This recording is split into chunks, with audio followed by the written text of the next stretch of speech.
بسم اللہ الرحمن الرحیم۔ رسول اللہ صلی اللہ علیہ وآلہ وسلم نے ارشاد فرمایا، جنت کا ایک دروازہ ہے جسے ریان کہتے ہیں۔ قیامت کے دن اس دروازہ سے صرف روزہ دار ہی جنت میں داخل ہوں گے، ان کے سوا اور کوئی اس میں سے نہیں داخل ہوگا۔ پکارا جائے گا کہ روزہ دار کہاں ہیں؟ وہ کھڑے ہو جائیں گے، ان کے سوا اس سے اور کوئی نہیں اندر جانے پائے گا، اور جب یہ لوگ اندر چلے جائیں گے تو یہ دروازہ بند کر دیا جائے گا، پھر اس سے کوئی اندر نہ جا سکے گا۔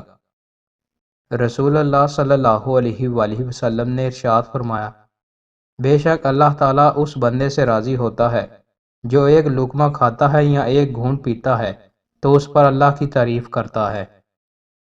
رسول اللہ صلی اللہ علیہ وآلہ وسلم نے ارشاد فرمایا، جب تم میں سے کوئی شخص جوتا پہنے تو دائیں طرف سے شروع کرے، اور جب اتارے تو بائیں طرف سے اتارے، تاکہ داہنی جانب پہننے میں اول ہو اور اتارنے میں آخر ہو۔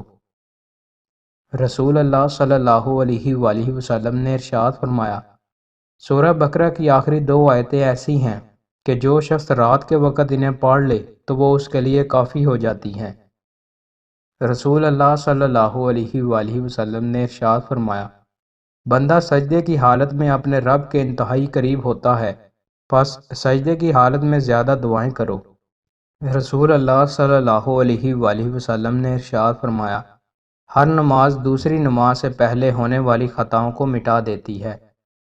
رسول اللہ صلی اللہ علیہ وآلہ وسلم نے ارشاد فرمایا، مسکین آدمی کو صدقہ دینا صرف ایک صدقہ ہے، جبکہ رشتہ دار مسکین پر صدقہ کرنا دوہرا ہے، صدقہ بھی اور صلح رحمی بھی۔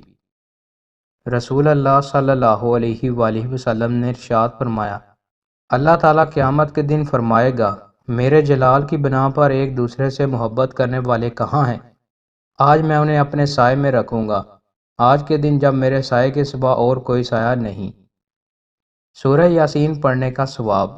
رسول اللہ صلی اللہ علیہ وآلہ وسلم نے ارشاد فرمایا، ہر چیز کا ایک دل ہوتا ہے، قرآن کا دل سورہ یاسین ہے، جو شخص سورہ یاسین پڑھتا ہے اسے 10 قرآن پڑھنے کا ثواب ملتا ہے۔ دوستو، مزید اچھی ویڈیوز کے لیے ہمارے چینل کو سبسکرائب لازمی کریں۔ بہت شکریہ۔